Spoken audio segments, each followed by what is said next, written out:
Hello all, welcome back to EC Electronics. So this is a mock test series of ISRO Technical Assistant Examination for various locations of HSFC, VSSC, SAC and all other locations. Okay, so this is a part 12 of mock test series. There was a little bit delay in between, sorry for that, but we'll be continuing this till all the locations Technical Assistant Examination is conducted. Okay, so moving on to the first question, now we can see the question on the board. The question is, I'll read out. If for a silicon NPN transistor, the base emitter voltage VBE is 0.7 volt and the collector to base voltage VCB is 0.2 volt, then the transistor is operating in dash. A, normal active, B, saturation, C, inverse active mode, D, cutoff mode. Okay, so what is the condition for the transistor to operate in various modes? Now, how to find whether the transistor is working in normal active mode or saturation mode or whatever. So, in order to find whether the transistor is in normal active mode, you have to check for two conditions. If the base emitter region is forward biased, here you can see the VBE and the transistor is silicon and it is 0.7. VBE is 0.7 volt. So, the transistor's emitter base junction is forward biased, correct. Now, collector base junction, the voltage is 0.2. Okay, so collector base junction is reverse biased and VBE is greater than VCB, right? So the emitter base junction is forward biased and the collector base junction is reverse biased. So the transistor is working in normal active mode. Now if VBE is forward biased, that is base emitter region is forward biased and collector base region is also forward biased, means the transistor is in which mode? In saturation mode, right? So these are the various modes. So we have discussed about these modes in the videos where we have discussed how to find the mode of a transistor. Okay, I'll share the link in the description box. Anyway, you have to check that whether there are two junctions, right? Base emitter junction and collector base junction, right? So if the first junction, which is the base emitter junction, is forward biased and VCB is reverse biased, means the transistor is in normal active mode. Here the transistor is in normal active mode since VB is 0.7 and VCB is only 0.2, right? So the correct answer is normal active mode, which is option A is the correct answer for the first question. Moving on to the next question, you can see the question on the board. An ideal op-amp is an ideal dash. A, voltage controlled current source. B, voltage controlled voltage source. C, voltage controlled current source. D, current controlled voltage source. The answer is, we know that an ideal op-amp or an op-amp is a voltage controlled device and it depends on the voltages applied to the two terminals. There are two terminals for an op-amp. They are inverting terminal and a non-inverting terminal, right? So this is the structure of an op-amp. Generally, this is the inverting terminal, this is a non-inverting terminal, this is the output terminal. And here the output voltage depends on the differential voltage appearing in the input terminals, right? Or it depends on the voltages at the input terminals. So this is a voltage controlled voltage source. And in the case of a FET, this question was also asked in connection with FET, that is field effect transistors.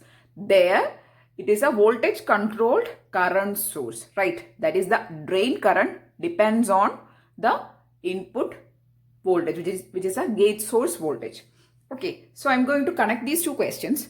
See, if the question is regarding op-amp, the op-amp is a voltage controlled voltage source, or it can be represented with a voltage controlled voltage source.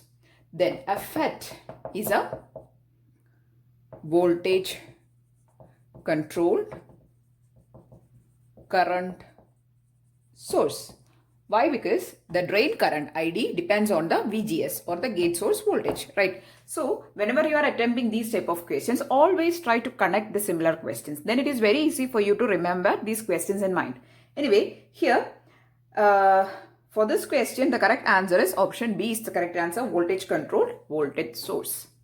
This question is actually a question from digital electronics. Figure shows the internal schematic of a TTL and or inverted gate. That is, there is an AND gate, there is an OR gate and there is an inversion at the output side, right? So you can see the question and you can see the figure. For the inputs shown in figure, the output Y is dash. Okay, so if you see the inputs A and B are connected to an AND gate, which is connected again to the input of an OR gate, right? Again, on the other terminal, you have another AND gate whose inputs are floating.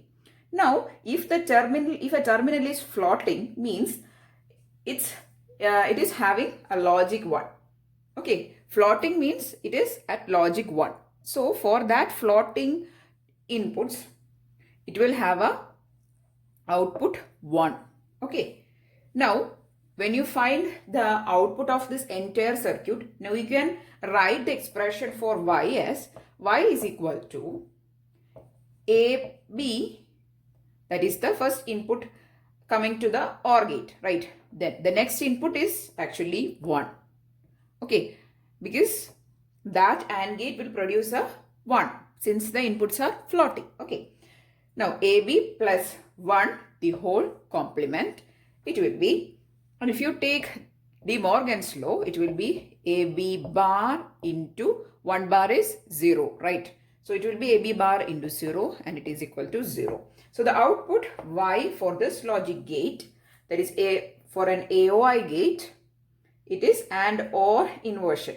Okay, so there is an AND gate, there is an OR gate, there is an inversion. So the output is 0. Correct answer for the question number 3 is A is the correct answer. Next is a question from PCM. You can see the question on the board. In a PCM system, if the code word length is increased from 6 to 8 bits, you know that PCM means pulse code modulation. So the resultants are code. Codes are sent. We are sending codes, right? Because we are going to digitize a signal and we will be forming codes. Now, if the code word length is increased from 6 to 8 bits, the signal to quantization noise ratio improves by a factor of dash. Okay. So, when the word length is 6, then what is the signal to quantization noise ratio? So, S by N, for N equal to 6 is 2 raised to, the equation is 2 raised to 2n, where n is the length of the code word. Okay, so it is 2 raised to 2 into 6 it is, that is 2 raised to 12 it is. So this is the signal to quantization or signal to quantization noise ratio for n is equal to 6. Now when it is increased from 6 to 8, what will be the change? S by n, when n is equal to 8 equal to 2 raised to 2 into 8, that is 2 raised to 16 it is. Right. Now, if you take the ratio of S by n to 8 by S by n to 6, if you take the ratio, what will you get? It is 2 raised to 16 by 2 raised to 12, right? That is 2 raised to 4. 2 raised to 4 is 16. So, this is a increase in signal to quantization noise ratio. That is, if we are going to increase the code word length from 6 to 8, there is an increase by a factor of 16 in signal to quantization noise ratio. So, it actually improves. If you are increasing the code word length, signal to quantization noise ratio means, ratio increases means the signal quality improves. The noise ratio, it's actually reducing. Okay, so there is an improvement by a factor of 16. Correct answer for this question is option C, which is 16 is the correct answer.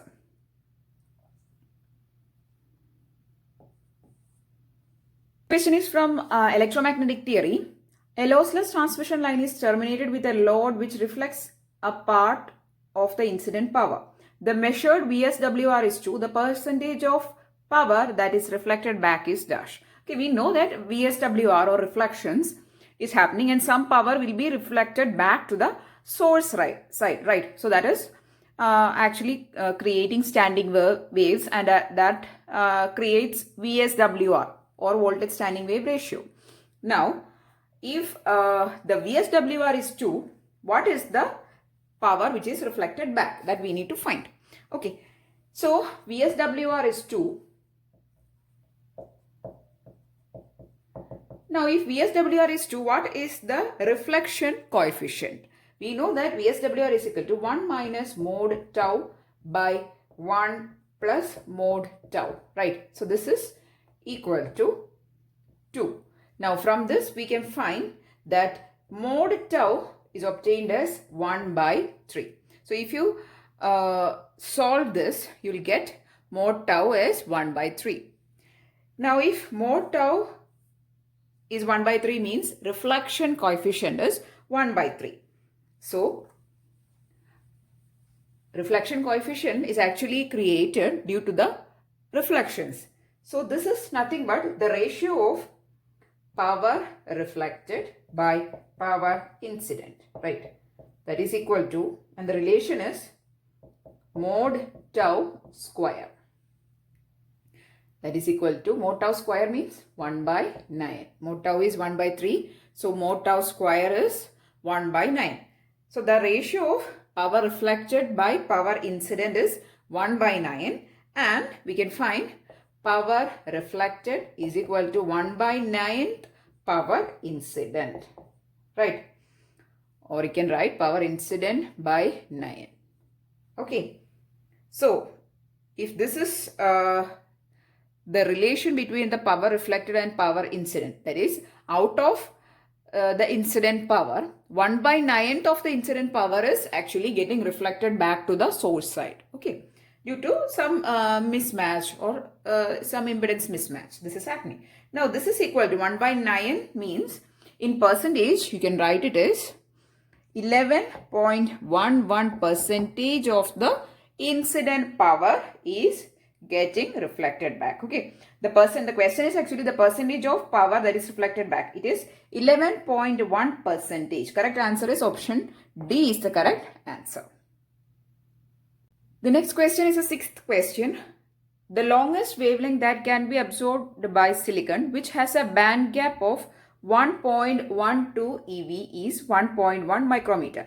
The band gap of silicon is 1.12 eV. You can see the question on the board. And the longest wavelength this can absorb is 1.1 micrometer. If the longest wavelength that can be absorbed by another material is 0.87 micrometer, then the band gap of that material. So here there is a relation between the wavelength and the band gap. Now what is the relation between, the general relation between band gap, energy band gap Eg, and wavelength is, it is proportional to 1 by lambda, right? So this is simply a question relating the energy band gap and the wavelength. Now for one material, both these values are given. We need to find the Eg for the second material whose lambda is given. So we can just take the ratio, right? So the ratio is Eg2 by Eg1 is equal to lambda 1 by lambda 2, since they are having inverse relationship. Eg2 is the energy band gap of the second material, which we actually need to find. The other three variables are known to us, right? I'm going to substitute and find the value. Okay, so I'll be taking this to this side into Eg1. So lambda 1, what is lambda 1? It is 1.1 micrometer. Both the values are in micrometer, so just have to substitute 1.1 micrometer by 0.87 micrometer into, what is the Eg1 of the first material, which is silicon? That is 1.12 eV it is. So if you solve it, the value we will be getting in electron volts. Okay, the result, that is, if you solve this sum, you will get the result as 1.416 eV is the energy band gap of the second material. Correct answer for this question is A is the correct answer. The phase velocity of an electromagnetic wave propagating in a hollow metallic rectangular waveguide in T10 mode is dash. A equal to group velocity, B less than velocity of light in free space, C equal to velocity of light in free space, D greater than velocity of light in free space. The correct relation is like this. Phase velocity Vp is greater than C is greater than Vg. That is, group velocity is the smallest one. Then it is C is greater than that. Then Vp is the most higher value. Okay. phase velocity is largest, then group velocity is smallest. Now, in the formula revision video of EM waves and also in rectangular waveguides, I have discussed about phase velocity and group velocity. Okay, phase velocity is a velocity of the phase of EM waves. That is the velocity with which the phase is traveling. The envelope of the wave is traveling with a velocity called group velocity. So this is the relation between these two and the speed of light in free space. So which is the correct relation? The phase velocity is greater than the velocity in free space. The correct answer is option D is the correct answer for the 7th question. The next question is from digital electronics. The Boolean expression AC plus BC complement is equivalent to. Actually, the resultant expression is greater or lengthier than the given expression. Okay, so it is a little bit confusing. Now, anyway, we'll see how to solve this. I'll write the first expression. There is a given expression AC plus BC complement, right? Now, if you also substitute along with each terms, if you also take a product of 1, that is AC into 1 plus BC complement into 1 will make no difference, right? Even if you multiply both terms with 1, there is no change, right? Now I'm going to replace this with AC into B plus B complement, right? I can write B plus B complement as 1. So I'm going to replace this 1 with B plus B complement plus BC complement. This 1 I'm going to replace with A plus A complement. So these are some logics which you only get while practicing more and more questions. Okay. Otherwise, you won't get an idea to put a 1 here and you won't get an idea to put a B plus B complement in place of this 1. Okay, so I'm telling, please do practice more and more Boolean simplification. There's a lot of time now available in your hand during this lockdown period. Please practice more and more these type of questions. Okay. Also, these questions are interesting if you solve or try practicing. So, now you can write this as A, B or A, C, B plus A, C, B complement plus B, C bar, A plus B, C bar, A complement. So, this is the correct answer. Now, how will you get an idea to put a 1 and replace? If you see the options, you find that the resultant expression which we have to get is lengthier than the given expression, right? So you have to insert some terms. If you want to insert some terms without making a change to the given expression, means you can only insert 1. If you only take a product of 1 with this AC, it will be AC itself. Also, similarly here. And now we can replace this with B plus B complement. There is no change because B plus B complement is equal to 1. Also A plus A complement equal to 1. Okay. Then you have to simply expand the bracket. Correct answer here coming as option D is the correct answer. Okay. So practice this type of question. You will get used to it and you will score the marks. Okay. Question is connected to PN junction. In an abrupt PN junction, the doping concentration of the P side and N side are Na equal to 9 into 10 raised to 16 per centimeter cube and Nd is equal to 1 into 10 raised to 16 per centimeter cube. The PN junction is reverse biased and the N side depletion width is 3 micrometer. The depletion width on P side is dash. Okay, so this question is related to the doping concentration and the width of the depletion region. The relation between the width of the depletion region and doping concentration is WP, the width of the depletion region towards P side, into the doping concentration of acceptors, okay, equal to WN ND, that is width of depletion region to N side, towards N side into doping concentration of the donors, right? Now here, Wn is given, Nd is given, Na is given. You need to find Wp. So Wp equal to Wn into Nd by Na, and that is 3 micrometer is the width towards N side into Nd is 1 into 10 raised to 16 by Na is 9 into 10 raised to 16, right? So this 10 raised to 16, 10 raised to 16 will get cancelled.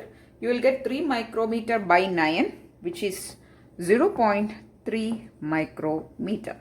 Okay, This is 0.3 micrometers is the answer for the depletion region width on the P side. Okay. So this is the relation. Please note this down. I don't think we have discussed such a relation in any of these videos. So please note this down. So while solving these questions, more and more questions, you will get to know various new equations. And if you practice these questions, it is very useful for you to study these equations and method of answering the question in your examination hall. Okay. So correct answer for the 9th question is actually option B is the correct answer. From semiconductor theory. Okay. The impurity commonly used for realizing the base region of a silicon NPN transistor is dash. We know that for an NPN transistor, there is emitter, there is base, and there is collector. And for base, since it is a NPN transistor, base is P material, right? So in order to get a P material, what type of impurities we require? Trivalent impurity. And for getting N-side or N-type semiconductor, we need pentavalent impurity. Okay, these questions may appear very simple, but sometimes you may get confused. Okay, so please do see these type of questions also. Don't ignore them. Okay. So for getting a base of P material, we require a trivalent impurity. And if we want to make an N-type material, we need a pentavalent impurity. That is a simple logic. Now let us see the options. A, which is gallium, B indium, C is boron, D is phosphorus. So the periodic table has boron, indium, gallium. These are trivalent, right? Boron, aluminium, gallium, indium, thallium. That is trivalent. But the most commonly used one is boron. Correct answer is C, which is boron is the most commonly used material or an impurity for getting a P-type material. Okay. Nitrogen, phosphorus, these are pentavalent impurities and they are used for creating of N-type material. Since it is an NPN transistor and since we want to make a base, we commonly use a trivalent impurity, which is boron is the most commonly used one. Correct answer is option C is the correct answer. So these are the questions which I have included in this video. And I really hope that you found this videos useful. Please do share it maximum with all your friends who's preparing for technical assistant examination. I'm continuing this series because I'm receiving a lot of requests to do more and more parts on your technical assistant mock test series. Okay, so here these videos are and you make use of it maximum. Please do give it a thumbs up if you found it useful and also share with friends. If you want more videos, please do subscribe to the channel. Thanks for watching and keep on watching. And also, I want to tell you, all the subject related videos are included in their respective playlist. There is ADC playlist, analog electronics, networks, DSP. Separate playlists have been created for EMT. Likewise, if you want to study the subject wise videos separately, please do refer the playlist. Okay. So that's it. Thanks for watching and keep on watching.